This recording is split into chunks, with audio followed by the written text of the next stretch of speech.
one of the great things about an event like today is that we have a diversity of perspectives that come. We have a range of stakeholders that represent so many different pieces of the pie. And so it's interesting in and of itself just to see how many different stakeholders there are, or that diversity of stakeholders, but then also to hear their perspectives. So to hear from an owner's perspective about all this great technology out there that's not being supported is very interesting to hear. And then from the utility side of things, they're saying, we have all this money to give out, why aren't you guys taking it? And to kind of figure out where those disconnects are, what opportunities there are to move forward, and maybe think about how partnerships can be made a little bit more strategic moving forward, so that everyone who's trying to work towards the same goals in the long run is actually working together in the immediate term as well.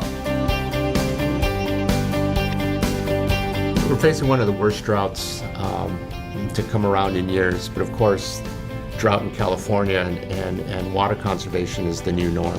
Back in the 70s, the Water Conservation Division was initiated within Water and Power during that drought. So we've always been preparing. We've been preparing since 40 years back. Right now at Department of Water and Power, the customers, we're using the same amount of water as we used 40 years ago, despite a population increase of 1.2 million people, plus all the development in the city of Los Angeles. So does conservation work? Yes, conservation works. I think one of the biggest barriers to energy efficiency for building owners has really been the lack of information and understanding of how much energy their building is actually using.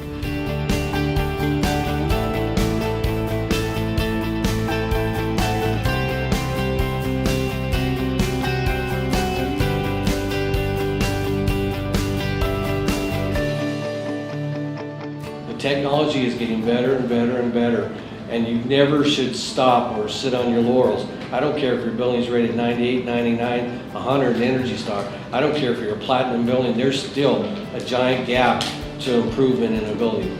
I've seen brand new buildings out of the ground, Cal Green, LEED certified, Title 24, ASHRAE 90, 62.1, 55, all compliant, and I've been able to cut 50% energy on them, just like that.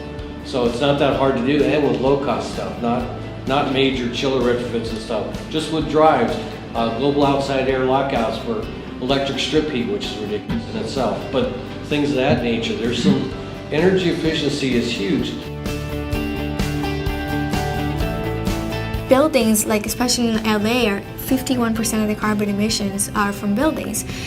Most of the buildings, 98% of the building stock, is buildings that already exist. So where we can have the biggest impact is greening our existing building stock. And 75% of those buildings are old and ready for a retrofit. So we basically talk about ways we can accomplish that. We take advantage of any and all rebate opportunities from the utility company with respect to rebates and other custom-tailored programs. We think this is very important. We've partnered with Los Angeles Department of Water and Power as well as Southern California Edison in deploying a lot of these different strategies. There's certain programs that are more challenging than others, and I have to say, just make it as easy as possible, as streamlined as possible, facilitate the paperwork so that more owners can take advantage of those rebate programs. Remember that every bank has federal regulators that look over their shoulder, and they see a loan roll across and they go like, wow, are you sure that you correctly underwrote and made a prudent loan to this person? And the bank has to say yes. And if they don't know, they're not going to want to be there when that examiner pulls up that energy efficiency loan and somebody starts wondering what an ASHRAE Level 2 audit is. So you've got to be realistic about the what's driving a bank when it's making these decisions about a loan. And frankly, for small loans, a lot of times you really have to just decide yourself if this loan is going to make sense or not. Certainly things like energy efficiency and saving money might be a completely different calculation than energy generation.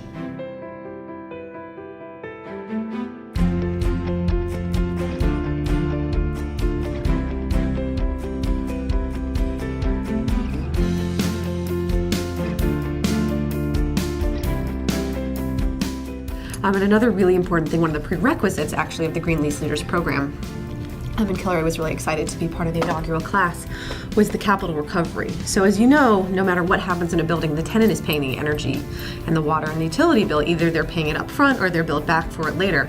Well, then the landlord never benefits, but yet the tenant is really not in a place to be able to do an energy or a water efficiency retrofit. That's not what they do for a living. They don't run buildings. The landlord runs buildings. So that's the classic split incentive. I think today was a step in the right direction. There were a lot of organizations on our meeting that are focusing on the same thing.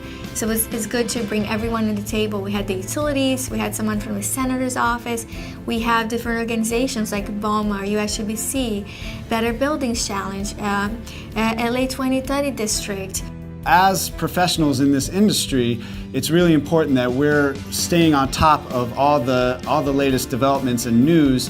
And that's one of the wonderful things that we can do here as the Existing Buildings Committee of the LA chapter of the U.S. Green Building Council, is to provide a monthly newsletter to our members and to all of our constituents that helps to keep them up to date with what's going on and on top of the trends that are happening, and hopefully anticipating what's coming down next so they can plan appropriately.